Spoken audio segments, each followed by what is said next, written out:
Well, hello everyone. I just finished my previous video on how I got rid of my native language bias and how I keep making sure that I get rid of my native language bias. This video though is going to be about how my understanding of language has changed by studying a second language. The second language I'm studying is Chinese, as you'll know if you've seen my other content on this very young channel. And so I have a few things to say on how my understanding of language has changed because of my endeavor to become fluent in a second language, such as Chinese. This video will not be 26 minutes long like the other video, forgive me. But hopefully it'll be a video filled with substance, some substance at least, like the other video was. So, just 4 main points here. So, the first thing I would say in how my understanding of language has changed because of my study in the Chinese language is that there's not one language that's the best. I could repeat and I could say it again and again and again. This first point that I have, that there is not one language that's quote unquote the best.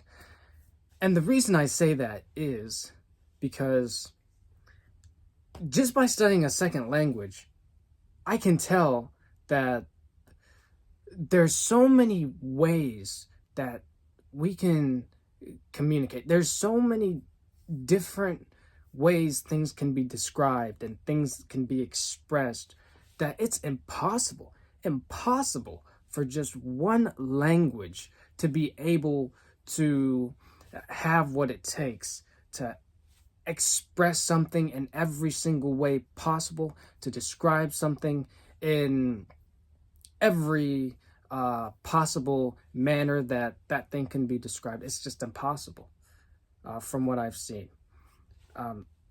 That's probably why we have so many languages around the world, is because just like one shoe doesn't fit for all, one language doesn't fit for all.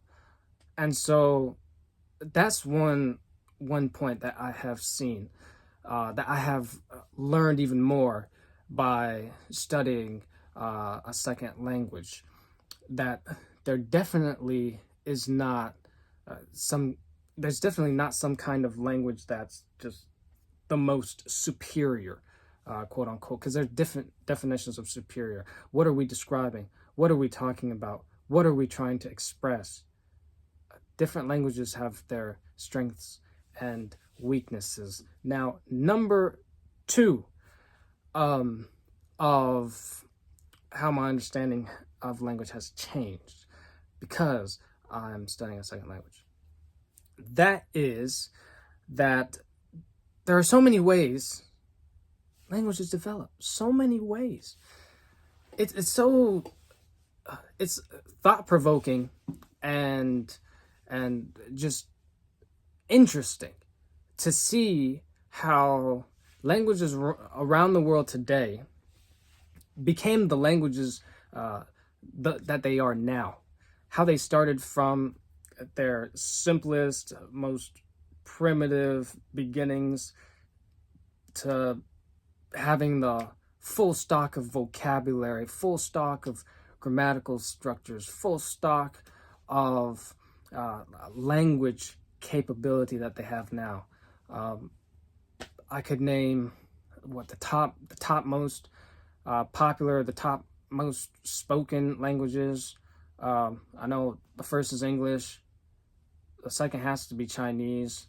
The third probably Hindu because of the large Hindi, because of the large population.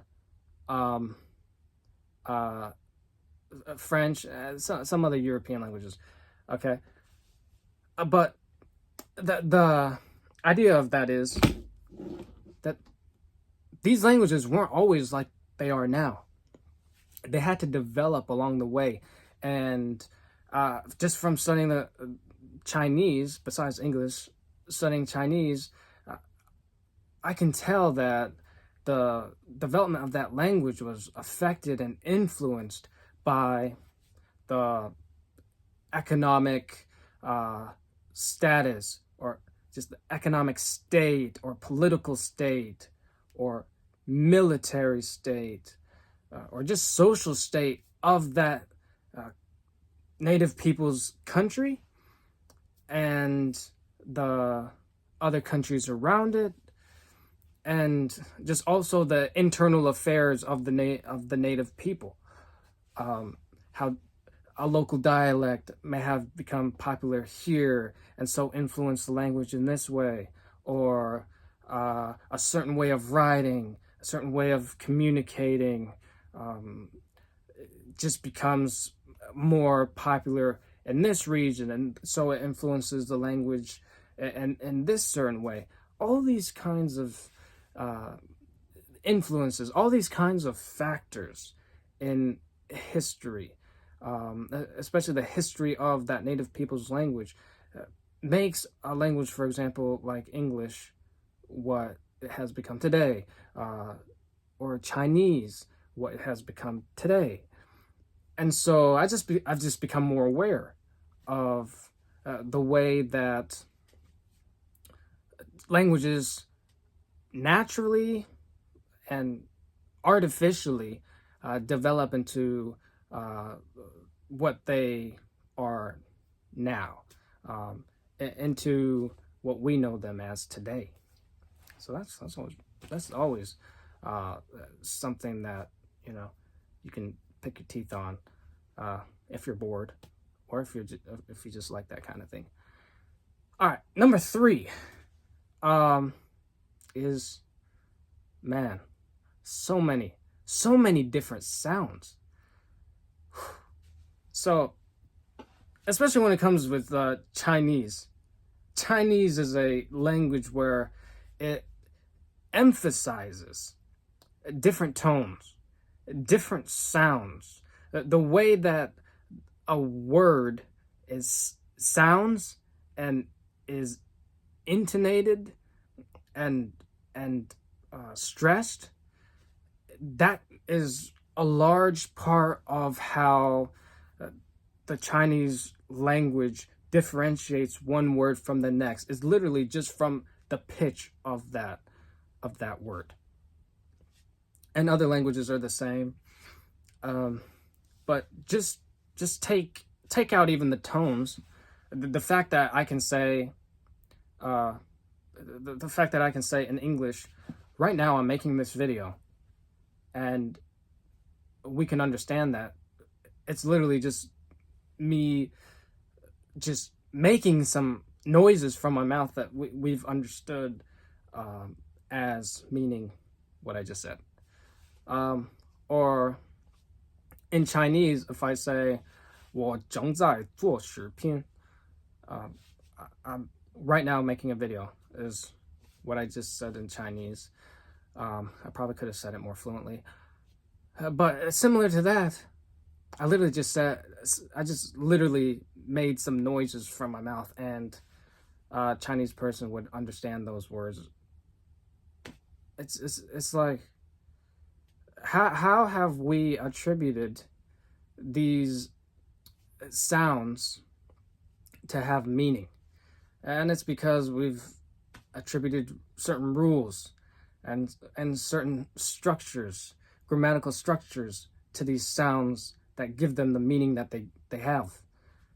And in Chinese, there's so many different kinds of sounds that I have to learn, because in English we don't have those sounds. In English, those kinds of sounds aren't used. And a Chinese person will have a similar experience when they learn English, vice versa. So imagine that. I'm just studying. This is just my second language, and I feel like I'm having to learn a lot of different sounds that I otherwise hadn't learned yet. Imagine the many more different types of sounds that there are in the 100+ other languages that exist on Earth. That's a lot of sounds. So, yes, learning a second language has definitely opened my eyes, and of course, in this case, opened my ears to a lot more different sounds than I otherwise would have heard and noticed if I hadn't learned a second language. And number 4, let's end the video on this point. Number 4 is learning another language has shown me how much communication is key in just society, in human civilization. Communication is key. The fact that you can go to any place in the world, to any people group, and find that every single one of them has their own language that they use to communicate with one another. That might not be the same language. It certainly actually is not the same language all over the world. It does not sound the same, and it developed differently.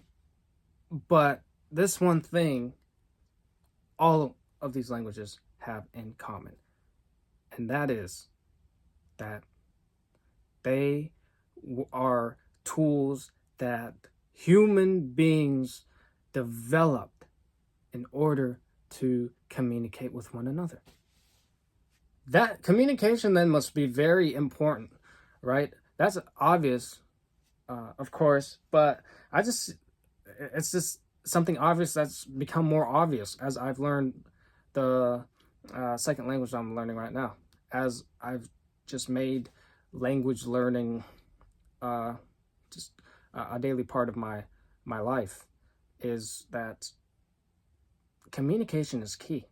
Communication is very important, and it's very important because it is crucial. It's critical. It's indispensable for progress and just peaceful harmony, and just for the possibility of a society. Being able to communicate with one another is just the most basic necessity.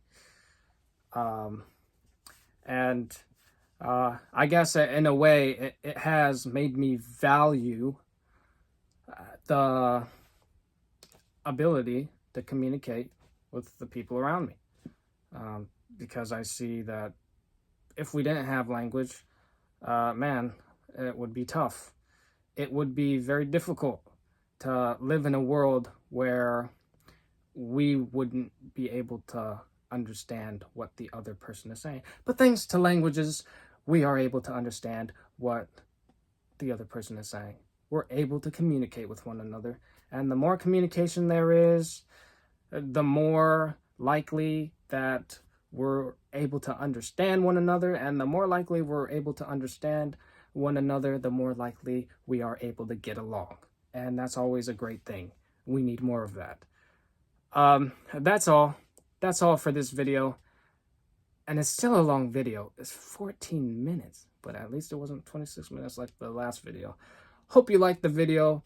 I forgot to say subscribe in the last video, but definitely like and subscribe and leave a comment on what you thought of this video. Have a great day. 下次见。